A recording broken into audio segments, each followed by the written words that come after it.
बेटा ऐसे रखना पड़ेगा। अब और चाहिए मैं लाइव हूँ।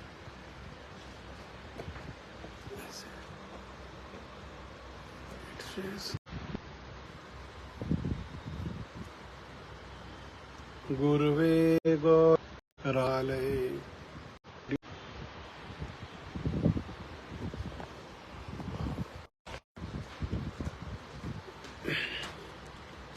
वंदेहम श्रीगुरु श्रीयुतपदकमलम् श्रीगुरून् वैष्णवांश्च श्रीरूपं साग्रजातं सहागणरघुनाथान्वितं सजीवं साद्वैतं सावधूतं परिजनसहितं श्रीकृष्णचैतन्यदेवं श्रीराधाकृष्णपादान् सहागणललिता श्रीविशाखान्वितांश्च अज्ञानतिमिरन्धस्य ज्ञानाञ्जनशलाकया चक्षुरुन्मीलितं येन तस्मै श्रीगुरुवे नमः। गुरुवे गौरचन्द्राय राधिकाय तदालये कृष्णाय कृष्णभक्ताय तद्भक्ताय नमो नमः। वाञ्छाकल्पतरुभ्यश्च कृपासिन्धुभ्यैव च पतितानां पावनेभ्यो वैष्णवेभ्यो नमो नमः। नमो महावदन्याय कृष्णप्रेमप्रदायते कृष्णाय कृष्णचैतन्य नामिने गौरतिशे नमः। यं प्रव्रजन्तमनुपेतमपेतकृत्यं द्वैपायनो विरहकातराजुहाव पुत्रेति तन्मयतया तर्वोऽभिनेदुं स्तं सर्वभूतहृदयं मुनिमानतोऽस्मि। हे कृष्ण करुणा सिंधु दीनबंधु जगतपते गोपेश गोपिका कांत श्री राधा कांत नमस्तुते।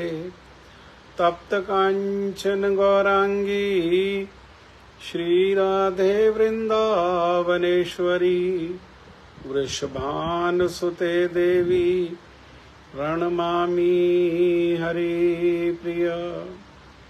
भक्त्या विहीनयपराधलक्षे क्षिप्तश्च कामादि तरंगमध्ये कृपामयि त्वां शरणं प्रपन्ना वृंदे नमस्ते चरणारविन्दं वृंदे नमस्ते चरणारविन्दं वृंदे नमस्ते चरणारविन्दम्। श्रीकृष्ण चैतन्य प्रभु नित्यानंद श्री अद्वैत गदाधर श्रीवासादि गौर भक्त वृंद। हरे कृष्ण कृष्ण कृष्ण हरे हरे हरे राम राम राम हरे हरे। मैं सर्वप्रथम मेरे गुरुपाद पद्म नित्य लीला प्रविष्ट ओम विष्णुपाद परमहंस परिव्राजकाचार्य अस्तोत्र शतयुगाचार्य श्री श्रीमद्भक्ति वेदांत श्रील नारायण गोस्वामी महाराज जी के अभय चरणारविंद में अनंत कोटि दंडवत प्रणाम करते हुए उनकी कृपा याचना करता हूँ। तदुपरांत नित्य लीला प्रविष्ट ओम विष्णुपाद स्तोत्र श्री श्रीमद भक्ति वेदांत स्वामी महाराज श्रील प्रभुपाद जी के चरण सरोज में अनंत कोटि दंडवत प्रणाम रूप अनुग गुरु परंपरा के चरणों में अनंत कोटि दंडवत प्रणाम। कथा के श्रोता वृंद, वैष्णव वैष्णवी, माता भाई बहन प्रभु, आप सभी को मेरा यथा योग्य प्रणाम। आज से प्रारंभ होकर के और 16 अगस्त तक चलने वाला ये पुरुषोत्तम मास है।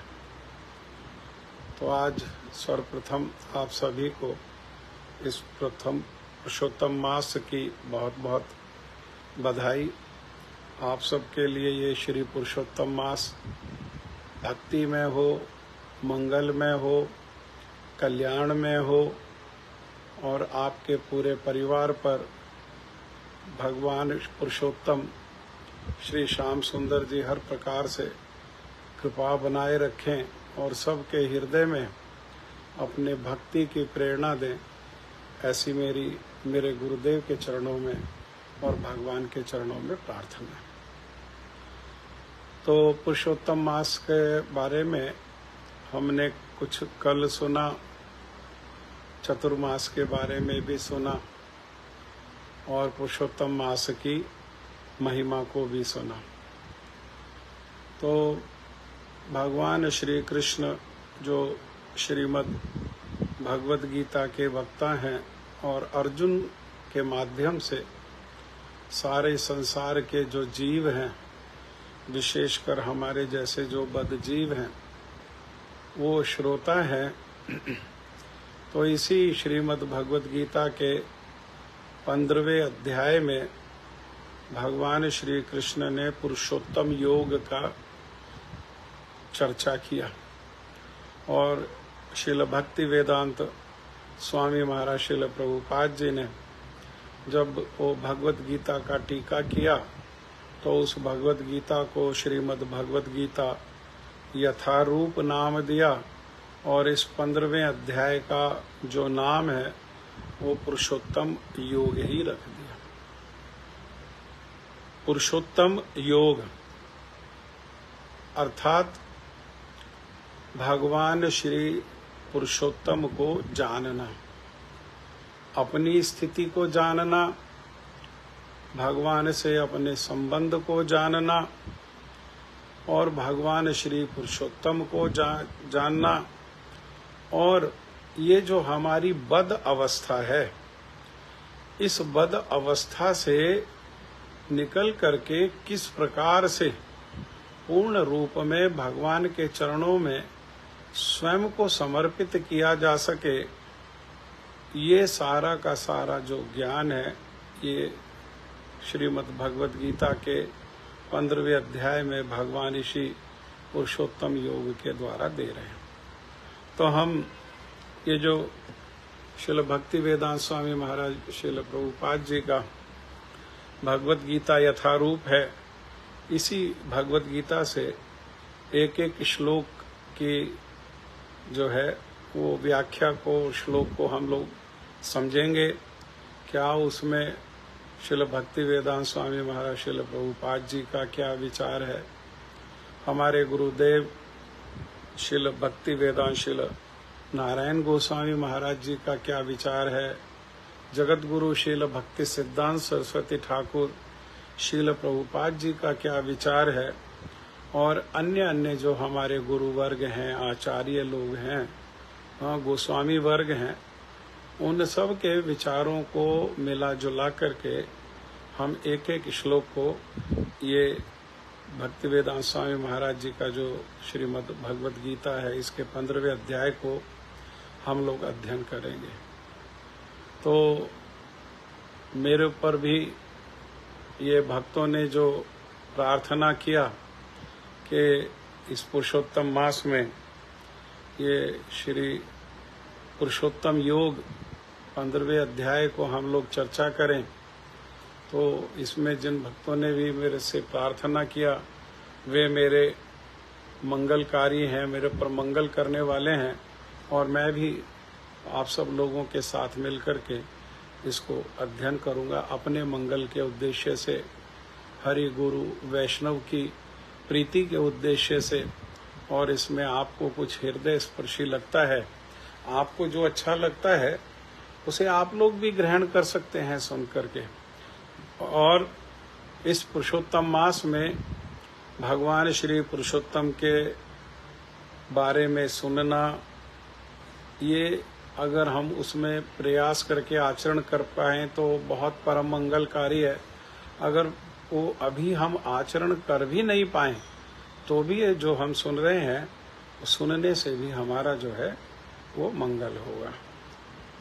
भगवान श्री कृष्ण अर्जुन के माध्यम से हम सबको इस प्रकार से 15वें अध्याय में बताते हुए पहले श्लोक में कहते हैं, श्री भगवान उवाच उधर्मूलम् अधः शाखम् अश्वत्थं प्राहु अव्ययम् छन्दांसि यस्य पर्णानि यस्तं वेद स वेदवित्।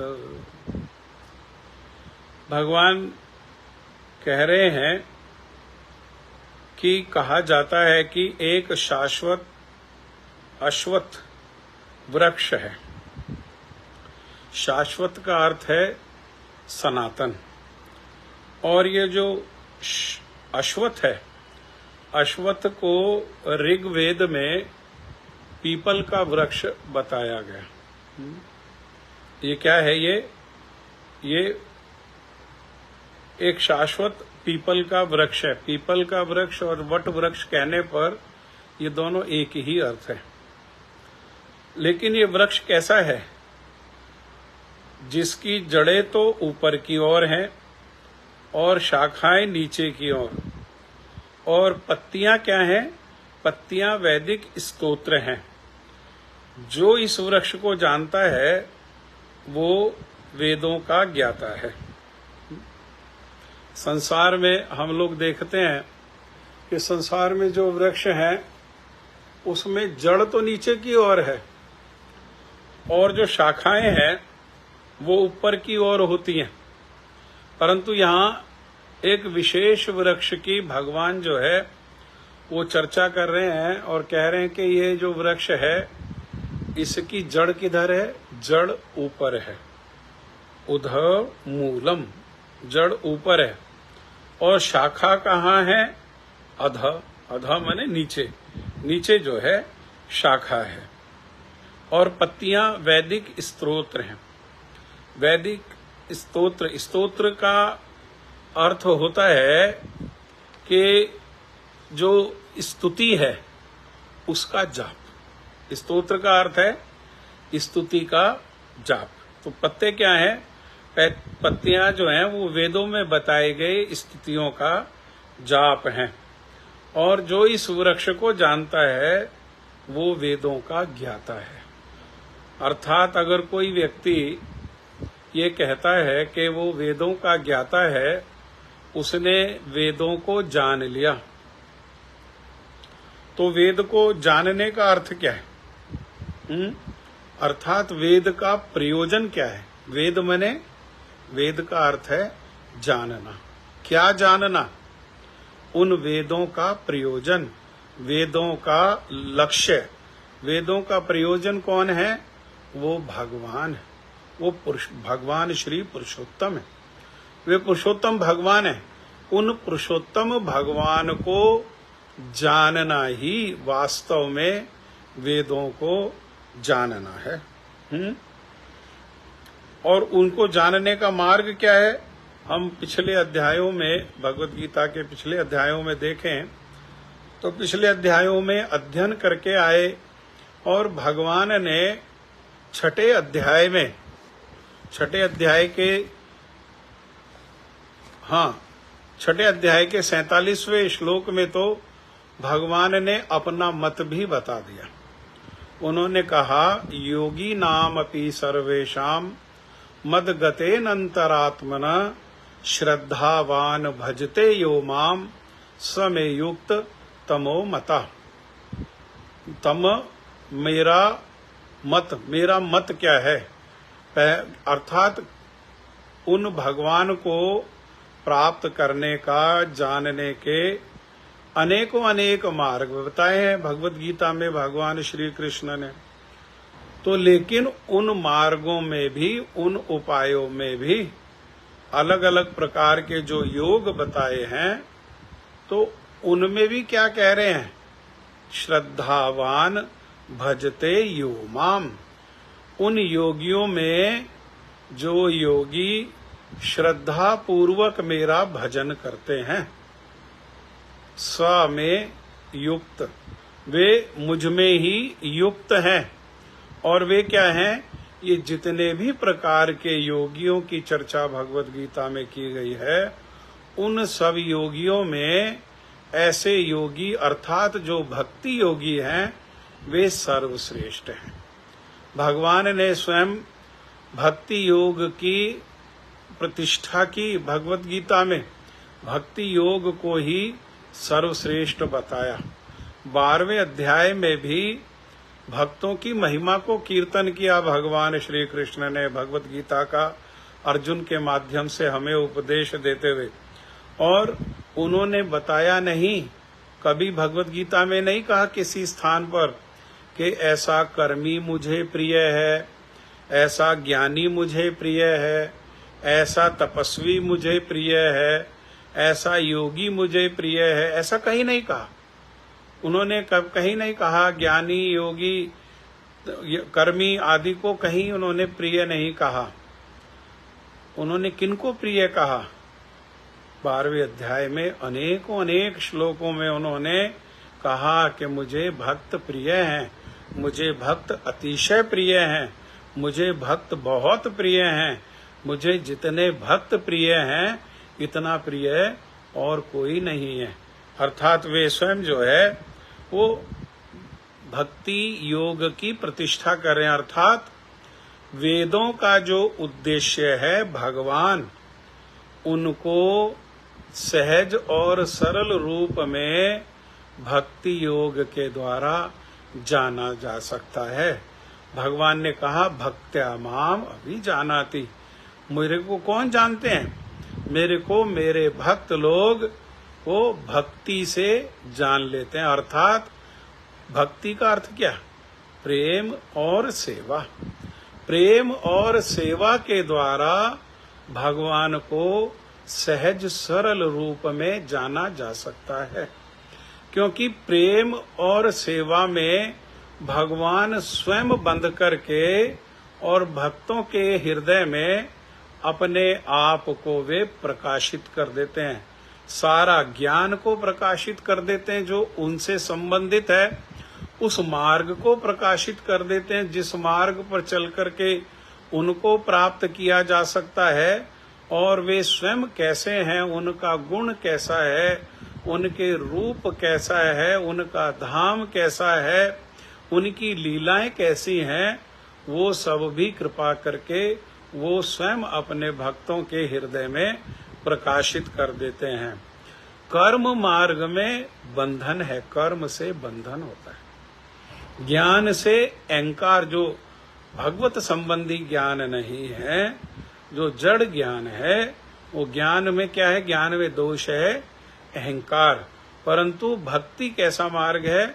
तो भक्ति वेदांत स्वामी महाराज श्रील प्रभुपाद जी तो एक स्थान पर कहते हैं कि जैसे बहुत ऊंची कोई इमारत है और उस इमारत में कई मंजिलें हैं और किसी को सबसे ऊपर की मंजिल में जाना है, तो उसको जाने का एक मार्ग क्या है कि सीढ़ियों से चल करके जाए। तो ये ज्ञान कर्म आदि जो मार्ग हैं ये कैसे हैं? ये सीढ़ियों से चल करके जाने में। लेकिन भक्ति कैसा है? भक्ति मार्ग अर्थात उसी बिल्डिंग में, उसी इमारत में एक लिफ्ट है। तो जैसे लिफ्ट में बैठ जाते हैं और लिफ्ट में बैठने पर कोई चेष्टा, कोई प्रयास नहीं करना पड़ता। सीढ़ियों पर चढ़ने में चेष्टा, प्रयास, मेहनत, कष्ट सब होता है, लेकिन लिफ्ट में बैठने पर कोई चेष्टा, प्रयास, कोई मेहनत कुछ नहीं होता। केवल एक बार लिफ्ट में बैठना, अर्थात श्रद्धा पूर्वक भगवान को अपना स्वीकार करना। प्रभु, भगवान मेरे प्रभु हैं और मैं भगवान का नित्य सनातन रूप में सेवक हूँ। बस सहज सरल रूप में इसी प्रकार से लिफ्ट में बैठते हैं तो कोई ज्ञान के लिए और किसी चीज के लिए अलग से चेष्टा नहीं करनी पड़ती। भगवान स्वयं अपने भक्तों के हृदय में सब कुछ प्रकाशित कर देते हैं। एक स्थान पर श्रीमद् भगवद गीता में भगवान श्री कृष्ण कहते हैं कि तेषां सतत युक्तानां भजतां प्रीतिपूर्वकं ददामि बुद्धियोगं तं येन मामुपयान्ति ते। तेषां वे लोग, सतत का अर्थ है लगातार, युक्त लगे हुए हैं। भजताम, भज धातु से बना भजन, अर्थात मेरी प्रेम पूर्वक सेवा में जो लगे हुए हैं। भजन का अर्थ है प्रेम पूर्वक सेवा, जो युक्त है, लगे हुए हैं। भजताम कैसे?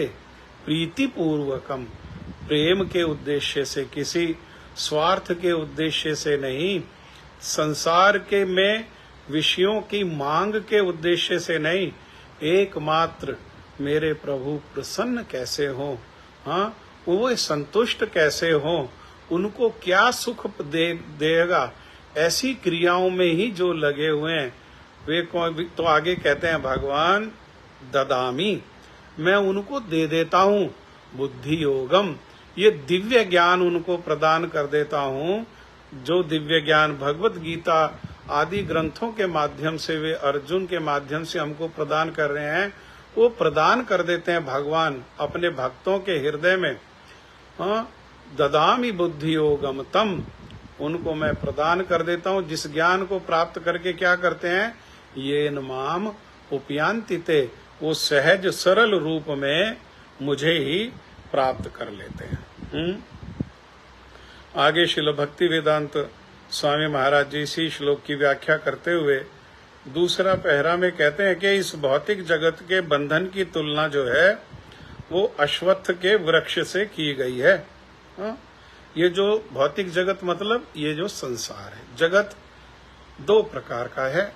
एक भौतिक जगत, यह जो संसार है, जहाँ जन्म है, जहाँ मृत्यु है, जहाँ जन्म और मृत्यु के बीच में बुढ़ापा है और बीमारी है, और जहाँ जन्म और मृत्यु के बीच में तीन प्रकार के और ताप हैं। देवताओं के द्वारा दिए जाने वाले ताप हैं, दूसरे जीवों के द्वारा दिए जाने वाले ताप हैं, और हमारे मन के द्वारा दिए जाने वाले जो हैं ताप हैं। जहाँ इस प्रकार की स्थिति है उसको कहते हैं भौतिक जगत। हाँ?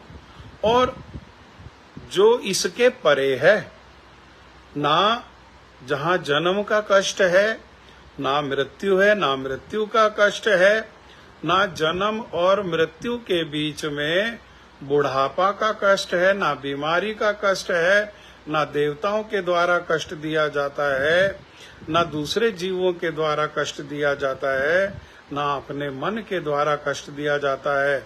जहाँ नित्य सनातन रूप में सुख है, आनंद है, वहाँ वो क्या है, उसी को कहते हैं आध्यात्मिक जगत। उसके बारे में भगवान श्री कृष्ण श्रीमद् भगवद गीता में स्वयं कहते हैं वो सब अपने आध्यात्मिक जगत के बारे में, अर्थात वो भगवान का घर है। वो अपने घर के बारे में बताते हुए खुद कहते हैं, जीवों को, हमारे जैसे जो बद जीव हैं, वो इस संसार में से अपनी आसक्ति को निकाल करके भगवान के चरणों में आसक्ति को लगा सकें, और इस संसार से विरक्त होकर के भगवत धाम को, जो हमारा अपना घर है, जो हमारा नित्य सनातन धाम है, वहां अपना घर है, वहां लौट सकें, उसी इसलिए वो जीवों को आकर्षित करने के उद्देश्य से कहते हैं ना तद्भास्यते सूर्यो न शशांक न पावका यद्गत्वनानि वर्तन्ते तद्धाम परमं मम। हे अर्जुन, मेरा जो घर है वो कैसा है? ना तद्भास्यते सूर्यो, उस सूर्य की पहुंच से परे है, वो सूर्य से प्रकाशित नहीं है, वहां सूर्य का ताप स्पर्श नहीं कर पाता। ना शशांक, और शशांक का अर्थ है चंद्रमा, वह चंद्रमा से भी परे है, वहां चंद्रमा वो जगत को चंद्रमा भी प्रकाशित नहीं करता है। और न पावका, ना वहां अग्नि की आवश्यकता है प्रकाश के लिए या ताप के लिए, वो स्वयं प्रकाशित है। हाँ, भगवान का जो दिव्य जो शरीर है उससे जो प्रकाश निकलता है उससे वो स्वयं प्रकाशित है। ये चंद्रमा में जो प्रकाश है, ये जो सूर्य में प्रकाश है, ये इनमें अपना नहीं, ये भगवान की कृपा ही प्रकाशित इनमें होती है। ये भगवान का जो भगवान मूल प्रकाश के स्तोत्र हैं और भगवान का प्रकाश ही इनमें प्रावर्तन होता है। हाँ, क्योंकि भगवत गीता में भगवान श्री कृष्ण स्वयं कहते हैं प्रभास्मि शशि सूर्यो, शशि मने चंद्रमा और सूर्य मने सूर्य। सूर्य और प्रकाश में ये इनका अपना प्रकाश नहीं है, ये प्रकाश कहाँ से आता है? ये प्रकाश मुझसे आता है, प्रकाश का स्तोत्र मैं हूँ। तो इस प्रकार से जो भौतिक जगत का जो बंधन है, भौतिक जगत में क्या है? भौतिक जगत में बंधन है। हाँ, क्योंकि भौतिक जगत में कोई रहता है तो वो कर्म करने के लिए विवश है, और कर्म करेगा तो माया के अधीन होने के कारण वो त्रिगुणात्मक में, माया कैसी है? माया त्रिगुणात्मक है। हाँ, वो अर्थात उसके 3 गुण है, सतोगुण, रजोगुण और तमोगुण। तो इन्हीं तीनों में से कोई गुण के अधीन रह करके, माया के अधीन होकर के वो कर्म करने के लिए विवश है। या तो सतोगुणी कर्म करेगा, या तो रजोगुणी कर्म करेगा, और या तो तमोगुणी कर्म करेगा। और जिस प्रकार का वो कर्म करेगा उसको उसी प्रकार का फल बनेगा। तमोगुणी कर्म का फल तमोगुणी फल, और सतोगुण का सतोगुणी फल, और रजोगुण का रजोगुणी फल। और ये तीनों ही जो फल हैं ये क्या करते हैं? ये जीव को बांधने वाले हैं। क्यों? क्योंकि ये फल को भोगने के लिए, चाहे सतोगुण में है, चाहे रजोगुण में और चाहे तमोगुण में है, ये तीनों ही प्रकार के फल को भोगने के लिए ये फिर क्या करना पड़ेगा? फिर शरीर को धारण करना पड़ेगा। शरीर धारण करने का अर्थ क्या है? जन्म लेना पड़ेगा। सतोगुणी फल को भोगने के लिए देवता आदि का शरीर धारण करना पड़ेगा, जन्म लेना पड़ेगा। और रजोगुणी कर्मों को भोगने के लिए यहाँ मनुष्य का शरीर लेना पड़ेगा, और तमोगुणी फलों को भोगने के लिए निम्न योनियों में जन्म लेना पड़ेगा। अर्थात ये जो तीनों गुण हैं, ये तीनों के तीनों गुण बांधने वाले हैं। जैसे एक पक्षी वो पिंजरे में है, हाँ, अब वो सतोगुण का अर्थ क्या है? सोने का पिंजरा। रजोगुण का अर्थ क्या है? चांदी का पिंजरा। और तमोगुण का अर्थ क्या है? लोहे का पिंजरा। अर्थात वो तो पिंजरे में बंद है ही, चाहे वो सोने का हो, चाहे वो चांदी का हो, और चाहे वह लोहे का हो। अर्थात सतोगुण का फल और रजोगुण का फल और तमोगुण का फल तीनों ही कैसे हैं? वो तीनों के तीनों बांधने वाले हैं। इसलिए इस भौतिक जगत में क्या है? इस भौतिक जगत में बंधन है। हाँ? बंधन है।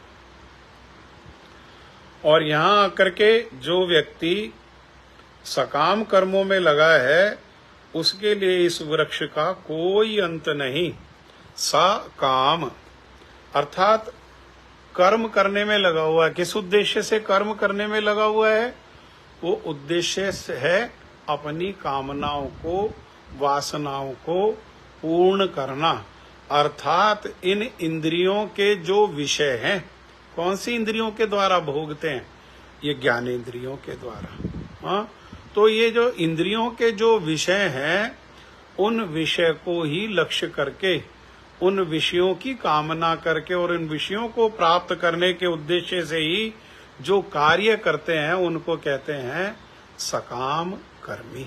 स्व मने साथ, काम मने कामना, कामना के साथ की गई क्रिया को और कर जो है उसको सकाम कर्म कहते हैं, और उसके कर्ता को सकाम कर्मी कहते हैं।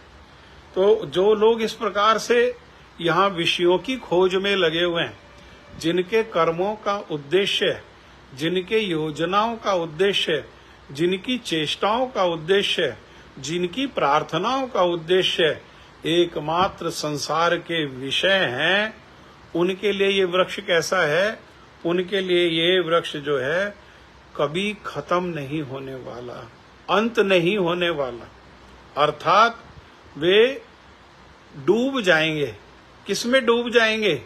एक टहनी से दूसरी टहनी, दूसरी टहनी से तीसरी टहनी, तीसरी टहनी से चौथी टहनी, अर्थात एक शरीर से दूसरा शरीर, दूसरा शरीर से तीसरा शरीर, तीसरा शरीर से चौथा शरीर। इस प्रकार वो शरीरों में भ्रमण करते रहेंगे, एक लोक से दूसरे लोक, दूसरे लोक से तीसरे लोक, कभी ऊपर के लोक, कभी बीच के लोक और कभी नीचे के लोकों में। इस प्रकार वो क्या है? वो घूमता रहता है, भ्रमण करता रहता है। तो भ्रमण करते तो भाई शरीर तो यहीं छोड़ देते हैं मृत्यु के समय। शरीर तो यहीं छूट जाता है, तो भ्रमण कैसे करते हैं? हाँ, जीव भ्रमण कैसे करता है? जब शरीर यहीं रह गया, टांगे भी यहीं रह गई, ना चल सकता है, ना देख सकता है, ना बोल सकता है, ना हाथ हिला सकता, ना कोई क्रिया है, तो फिर वो भ्रमण कैसे करता है? तो भ्रमण करता है ऐसे जैसे हम लोग कार में, हवाई जहाज में, ट्रेन में बैठ करके भ्रमण करते हैं। तो वो कार क्या है? तो वो दो प्रकार का जो शरीर है मूलतः, ये बाह्य शरीर जो है इसको कहते हैं स्थूल शरीर, जो पृथ्वी, जल, अग्नि, वायु, आकाश से मिला हुआ है। इसको तो जीव छोड़ देता है, परंतु जो सूक्ष्म शरीर है, जो मन, बुद्धि, अहंकार, चित्त आदि मन को प्रधान करके इन तत्वों से जो मिलकर के बना हुआ है, वो यंत्र है। उसमें यंत्र में आरूढ़ होकर के, जैसे हम अपनी कार में आरूढ़ होकर के एक स्थान से दूसरे स्थान पर, दूसरे स्थान से तीसरे स्थान पर, एक नगर से दूसरे नगर में, जैसे हवाई जहाज में बैठ करके एक कॉन्टिनेंट से दूसरे कॉन्टिनेंट में, एक देश से दूसरे देश में हम लोग भ्रमण करते हैं, ऐसे ही आत्मा जो बद्ध जीव है, हा? जो बंधा हुआ है, वो बद्ध जन्म मृत्यु बंधा हुआ है, तो वो क्या करता है? वो भी इस सूक्ष्म शरीर रूपी यंत्र में बैठ करके वो एक शरीर से दूसरे शरीर में, एक लोक से दूसरे लोक में, इस प्रकार से वो जो है वो भ्रमण करता रहता है। और जो इस वृक्ष में, जो इस संसार में ही आसक्त है, इस संसार के विषयों में ही आसक्त है, तो उसकी तो निकलने का कोई मार्ग नहीं, कोई उसकी संभावना नहीं, वो इसी में फंसा रहेगा।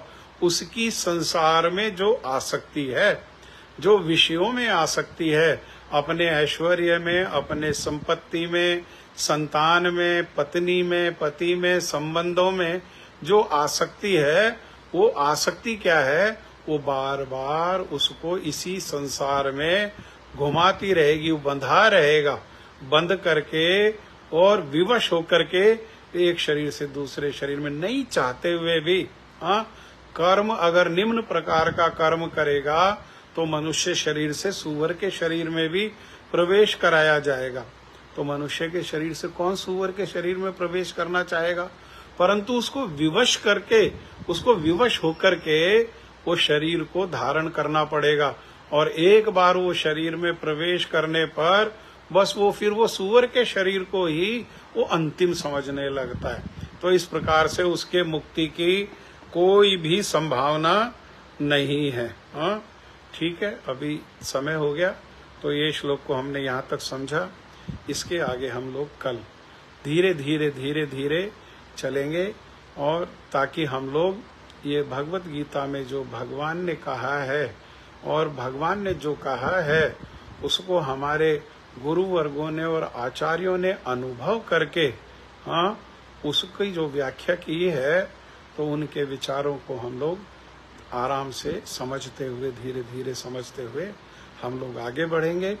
आप सभी भक्तों से जो लोग आज इस प्रकार से ये कनेक्टेड हैं, उनसे प्रार्थना है कि वे आगे भी लोगों को बता सकते हैं और अपने साथ वे इस श्रीमद् भागवत गीता यथारूप को रख करके साथ साथ अध्ययन करें, और साथ में एक पेपर और पेन को भी अगर साथ में रख लें, अर्थात कोई ऐसी बात है जो आपके हृदय को स्पर्श करती है या जिसे आप याद रखना चाहते हैं, तो उसको क्या कर सकते हैं, उसको नोट कर सकते हैं।